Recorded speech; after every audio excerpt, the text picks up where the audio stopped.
All right, so we're back for lesson 3.2, which is adding, subtracting, and multiplying polynomials. So I think that you guys already know how to do all this stuff because you've been doing it when you solve equations. We're just going to review this because the next lesson is on polynomial identities and dividing polynomials, and you kind of need this stuff fresh in your mind to be able to do those things. So these three examples should be pretty quick, and then you'll just get some quick practice today before we move on, okay? So adding and subtracting are the same. So I'm just going to do a subtracting example because that's the more complex one and it applies to adding, right? So here's our first polynomial. It's got 1, 2, 3 terms. Here's our second polynomial, also 3 terms, so we need to subtract them. And really the only thing you have to remember here is to distribute that minus sign inside the parentheses. So all I'm going to do is rewrite the first polynomial, right? And then I'm going to distribute this minus inside of the parentheses. So it becomes minus 2x squared y squared minus 3xy squared. And this minus times this minus becomes plus 2x squared. Now all I'm left to do is to add like terms, right? So x squared y squared goes with this x squared y squared. This xy squared is going to go with this xy squared. And then I'll use a different color to show that these x squared terms are also going to be combined, right? So let's combine these first. 3x squared y squared minus 2x squared y squared. Well, that just leaves me with 1x squared y squared. And then 2xy squared minus 3xy squared leaves me with a negative xy squared. And then plus 6x squared plus 2x squared leaves me with a plus 8x squared. So that's the solution. You guys could have probably done that without me. Just a little reminder, right? This is where keeping all of your work neat and ordered is helpful because you start making small sign mistakes, which then messes up your entire solution, okay? All right, now we have 2 examples for multiplication. This is 2 polynomials being multiplied by each other.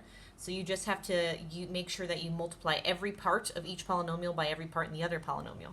So for example, if I start with 2m, I know I have to multiply it by that term, by the second term, and by the third term. So let's do that. 2m times 3m squared, well, that's going to give me 6m cubed, because remember exponent rules. Add the 2 and the 1. 2m times negative 4m is going to be negative 8m squared. And 2m times positive 2 is going to be plus 4m. Now we're going to do the same thing, but with the second term, right? Okay, so 5 times 3m squared, well, that's plus 15m squared. 5 times negative 4m is negative 20m. And positive 5 times positive 2 is positive 10. So now we look, what can we combine here? This is an m squared, this is an m squared. What else can we combine? We can combine this positive 4m with this minus 20m. So let's go ahead and solve it. We have 6m cubed. Adding these, negative 8 plus 15 is going to be plus 7m squared. Positive 4 minus 20 is going to be minus 16m and plus 10. So that is our solution here.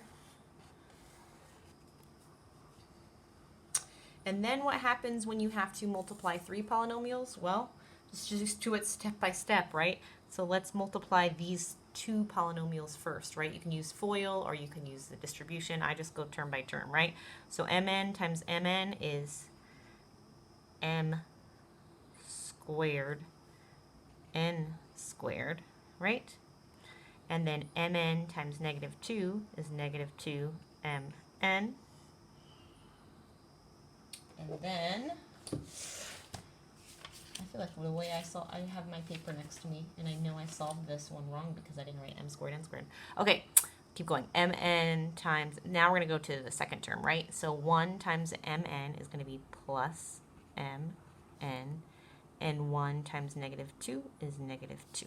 Okay, so I just distributed those, and then I'm going to simplify it to m squared n squared minus mn, right, because I can combine these 2, minus 2.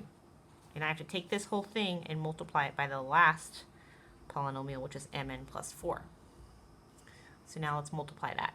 m squared n squared times mn is going to be m cubed n cubed.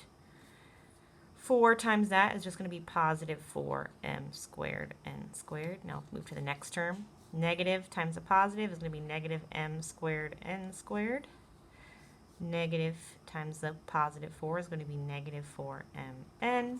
So last term, minus 2 times mn is minus 2mn, and minus 2 times positive 4 is minus 8. So let's see, what can we combine? We can combine this, and we can combine this and this. It's all in order for me. So the last step is m cubed n cubed.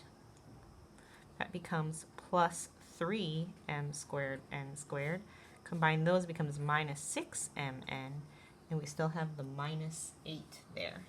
So this is our final solution. So today you're just going to practice with this again, so it's fresh in our memory when you work with the these things in the next 2 lessons. Okay, see you next time.